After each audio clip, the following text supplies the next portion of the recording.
Hello दोस्तों, कहानी की शुरुआत होती है और हमें काशी सेन का फ्यूनरल दिखाया जाता है। इसके बाद पिछले एपिसोड का रिकैप दिखाया जाता है।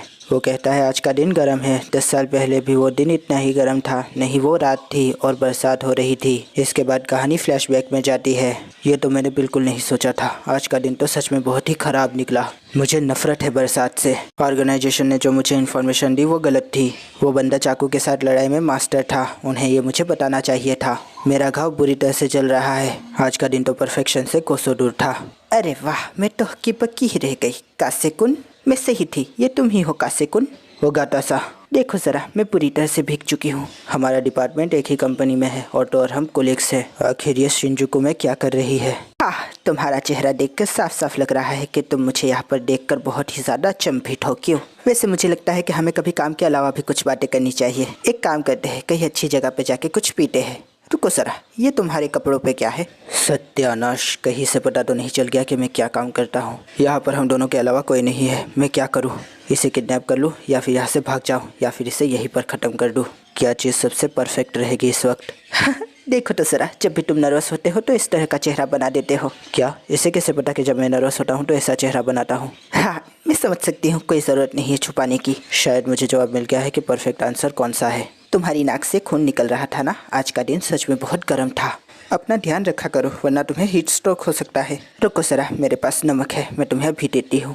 तुम्हें पता कैसे चला कि मैं जब नर्वस होता हूँ तो इस तरह का चेहरा बनाता हूँ? ये कैसी बात कर रहे हो? मैं तुम्हारी बॉस हूँ। मुझे नहीं पता चलेगा तो किससे चलेगा? ज़रूरी नहीं कि एक परफेक्ट मंसूबे के बावजूद सारी चीज़ें परफेक्ट हो। इसे अपने साथ रखा करो। चलो अब अपना हाथ दो। कभी कभार हो जाता है, ज़रूरी नहीं कि हर बार परफेक्शन ही मिले। ठीक है फिर, मुझे नहीं लगता कि बरसात रुकने वाली है। मैं तो ऐसे ही जाऊंगी घर। फिर वो उसे देखती है और एक लम्हे के लिए वहीं पर रुक जाती है। वो मुस्कुराती है और कहती है, देखो तुमने फिर से वैसा ही चेहरा बना लिया। सुनो ज़रा, एक मुश्किल आ गई है। कैसे समा? दरबान, मैंने ही तुम्हें फ़ोन किया था, याद आया मुझे। हमें इन्हें जल्द से जल्द होटल लेकर जाना होगा। सबसे पहले हमें इनका इलाज करवाना होगा।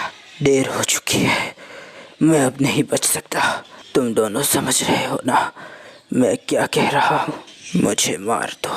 वो दोनों कहते हैं, जी हाँ हम समझ गए। इसके बाद हमें उसका जनाजा दिखाया जाता है। रिक्वेस्ट 3, डाइंग सर्विस दूसरा भाग।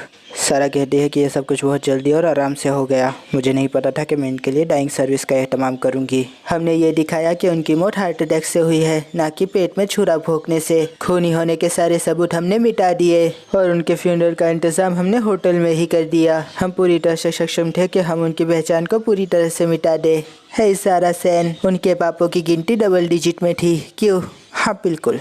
चलो भी, आखिरकार ये एक कातिल है। क्या इस तरह से इसे अंतिम विदाई देना सही है? शांत संगीत, लोग आके इसके जनाजे को देख रहे हैं और इसके लिए मौन भी रखा जा रहा है। ये तो बिल्कुल भी सही नहीं लगता। तभी सारा उसे इशारा करती है चुप रहने का। उनके कोलिग्स आपस में बात कर रहे होते हैं। कासा सेन अब हमारे बीच नहीं रहे, अब हमें और मन लगा के काम करना होगा उनके लिए। ये तो उनके साथ काम करने वाले हैं ना, इन्हें तो मालूम ही नहीं है कि वो एक कातिल थे। हाँ तुमने सही कहा, उनके लिए वो वही थे जो कि वो असल में थे। होटल की रिसेप्शनिस्ट उसकी बीवी के पास आती है और कहती है, मिस कासेसामा, हम अब कॉफिन की देखभाल करेंगे। आप चाहे तो थोड़ा बहुत आराम कर सकती है। उसकी बीवी वहाँ से जाने लगती है, लेकिन तभी वो पलट के उसको देखने लगती है। कासेकुन, तुम जानते हो इसका मतलब क्या है? ये हमारी आखिरी मुलाकात है, मुझे माफ़ कर देना। उसकी आंखें झलक जाती है। तभी वो रुमाल से अपनी आंखों को साफ करती है। अगर आपकी जगह मैं होती और मेरी जगह आप, तो आप मुझे नहीं छोड़ते ना, है ना? आप एक परफेक्ट शौहर की तरह अपनी बीवी का साथ देते क्यों? इसके बाद वो रोने लगती है। होशी कहता है कि आखिरी काम करने का वक्त आ चुका है। तभी सारा देखते है कि एक बंदा मिस कासे को रोक रहा होता है। सारा अपने बालों की पिन निकाल देती है और कहती है कि सही कहा। वो बंदा उन्हें होटल के एक रूम की तरफ लेकर जाता है और कहता है कि उस तरफ है कमरा। मिस कासे कहती है कि आपका बहुत बहुत शुक्रिया, क्या आप ऑफिस से उनकी निजी चीज़ें यहाँ पर लेकर आए? वो कहता है, ये तो मेरा काम है। वैसे भी कासे सेन ने मेरा बहुत ध्यान रखा था। उसकी बीवी कहती है कि ये बात तो सच है, आखिरकार वो एक परफेक्शनिस्ट थे।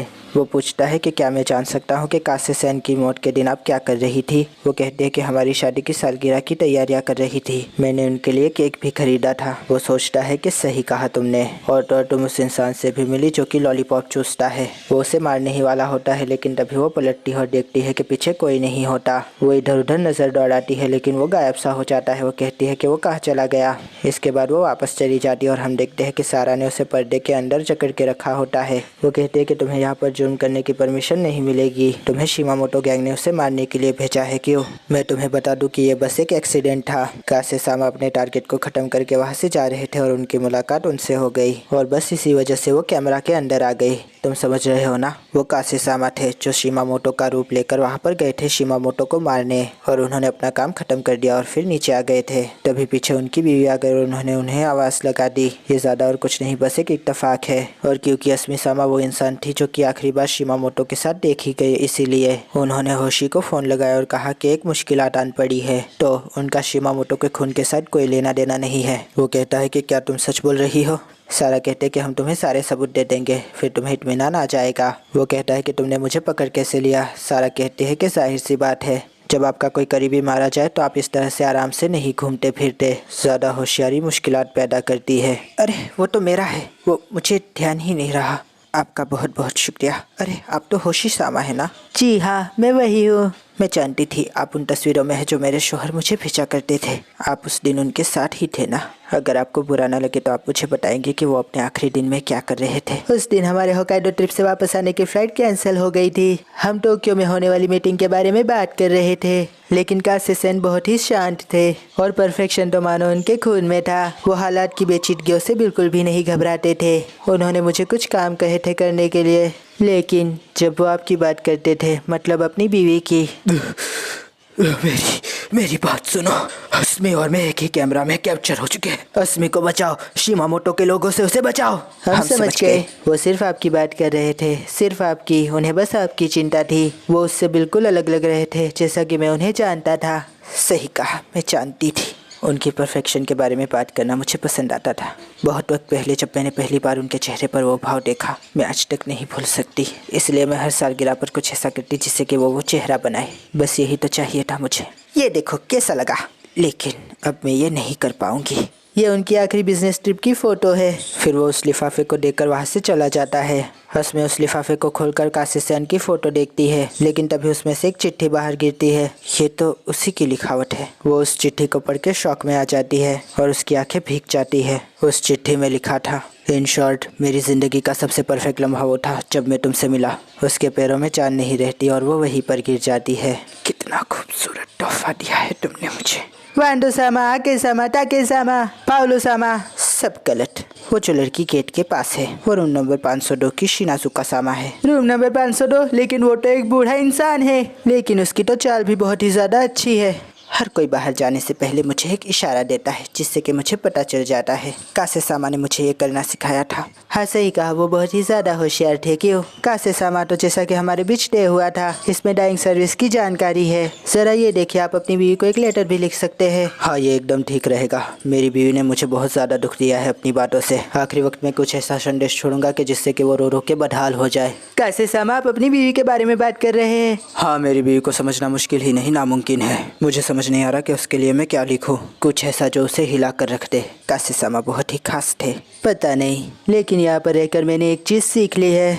ठीक है, फिर मुझे नहीं लगता कि बरसात रुकने वाली है। मैं तो ऐसे ही जाऊंगी घर। फिर वो उसे देखती है और एक लम्हे के लिए वहीं पर रुक जाती है। देखो, तुमने फिर से वैसा चेहरा बना लिया। कातिल खून करते हैं, राज छुपाते हैं, झूठ बोलते हैं, धोखा भी देते हैं, लेकिन इन सब के बावजूद कातिल मोहब्बत करते हैं। और यहाँ पर यह एपिसोड खत्म हो जाता है। आशा करता हूँ दोस्तों आपको ये रिव्यू पसंद आएगा। अगर पसंद आया हो तो लाइक कीजिए, शेयर कीजिए, सब्सक्राइब कीजिए। ज़्यादा पसंद आया हो तो कमेंट भी कीजिए। दोस्तों थैंक यू, खुदा हाफिज़, अपना ध्यान रखेगा। फिर मिलेंगे। Thank you.